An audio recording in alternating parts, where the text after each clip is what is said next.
Hi gang, we're back with the GoGamecocks.com weekly preview show, and it's finally week one. That means football. We can quit talking about what they're going to look like. Pretty soon we're going to be able to talk about what South Carolina does look like.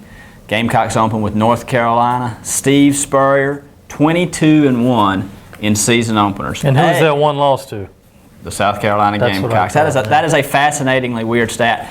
It tells you a couple of things. Steve Spurrier's been coaching football for a long time, and he usually has his guys ready to go out of the gate. Yeah, that is one thing, Josh. He is 8-0 in his season openers here at South Carolina. But the thing is, outside of that game against Southern Miss in 2010, none of them have really gone the way they're supposed to be in terms of having a comfortable win. We all remember the 4 interceptions that Tommy Beecher threw in a game that actually ended up being 34-0. You remember last year when Connor Shaw got hurt. You remember the first year, I think, when they jumped out to a 21-0 lead, and then the final score ended up being 24-15, something like that. But but outside of that Southern Miss game in 2010, none of these have really gone the way they've expected to, except when it comes to ended up with a win on the ledger. And this North Carolina team, I think, could pose a very similar type of game. They're in their second season under Larry Fedora, a brash guy, a confident guy. They won some games last year. They lost some close games last year, but you know that they have felt they've been feeling good about themselves all off season. Oh, sure, they've had plenty of time to prepare for the Gamecocks. And, they think, whether they're going to be any good or not, right now, today, this week, they think they're good. Yeah, they got nothing to lose, Josh. Right. They're the underdog. They're expected to lose to a number 6 team in the country. Larry Fedora came in here popping off a few years ago when he was at Southern Miss saying, I'm going to love having my team beat a ranked team, coming in and do that first game. That didn't end up so well. Now, he's kind of laying low and saying, hey, we'll play the underdog. We're coming off probation, but we're also coming off an 8-win season. North Carolina is a very, very dangerous team. It's going to be an interesting game on Thursday. I think your nothing to lose angle there's a lot of merit to that, because on one hand, this, some people in Chapel Hill are circling this as the sort of the game of the century for UNC football. Now, granted, that's a pretty low bar. But on the other hand, they can just throw it out there and see what sticks. There's no pressure on them. They can do goofy stuff. I think if they can stay close at halftime, they've got a chance. I think South Carolina, the perfect script, take a little bit of an early lead, maybe like a long drive in the end of the second quarter to go up 21-7, and then just power through the second half.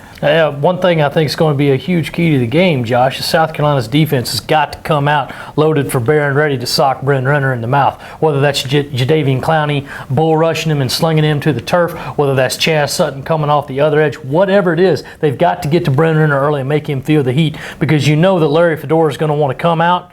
He might try a page out of the Spurrier playbook. Go ahead and bomb it deep on the first play just to see what will happen, loosen that defense up. They're not going to come in here and just try to play, smash mouth football and try to grind it out. They're built on a high-flying offense. They're going to exploit it.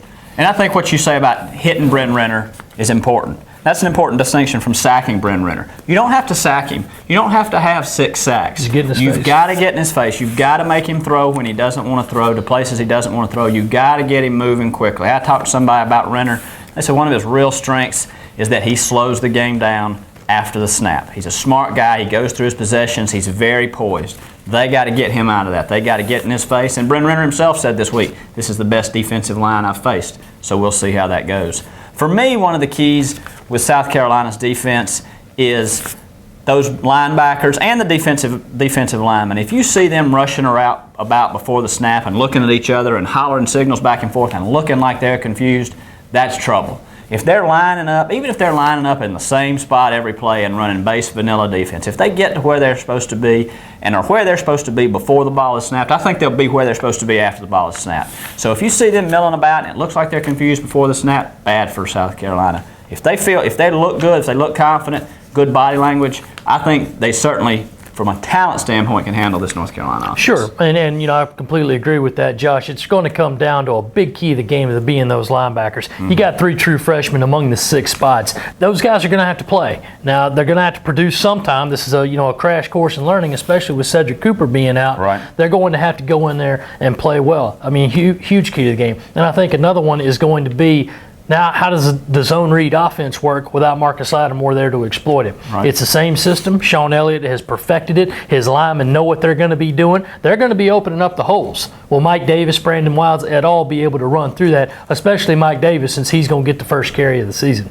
And I think Sean Elliott wants to run the ball. We haven't talked a ton about that, but I think, at least here, but I think he feels much more comfortable running it than he does passing it. He would like to come out and play some smash mouth football. Now with Steve Spurrier calling plays, we don't know exactly how it's going to go Saturday, but I think Sean Elliott and that offensive line would like to come out and run the football.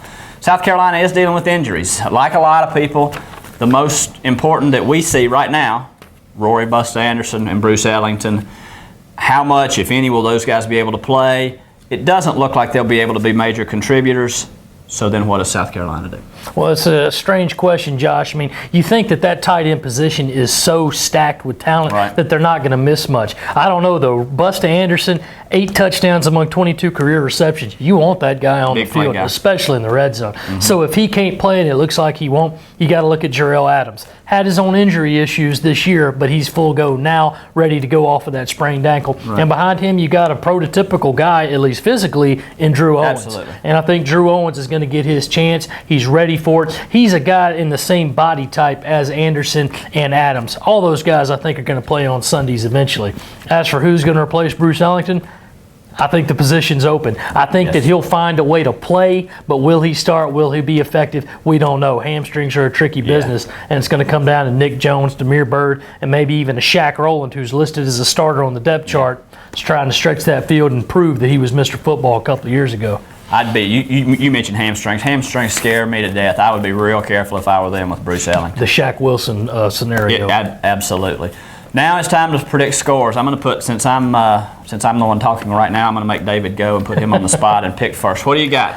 Well, you know, it's one of those things, Josh. I went back and forth. Should it be a high-scoring game? Should it be a low-scoring game? I think just because, one, with South Carolina's trend of not playing that sharply in opening games and North Carolina's tendency to throw the ball around, that they're probably going to score 25 points for North Carolina. I think South Carolina will score 28, though. Be a close game, 28-25 Gamecocks. I'm a lot in the same boat there. I think that North Carolina, because of what we talked about with just all off season to get ready and feeling good and feeling confident, will hit a play here or there early. We'll be able to do something, but I don't think they'll be able to do enough. I've got South Carolina 31-21. We'll see. We can talk next week, and like I say, we'll actually be talking about some football. Be sure to check out our Go Gamecocks magazine, the Clowney issue, on Thursday, and of course we'll be here with you all week and Thursday night with all the latest Gamecock action. We'll see you at GoGamecocks.com.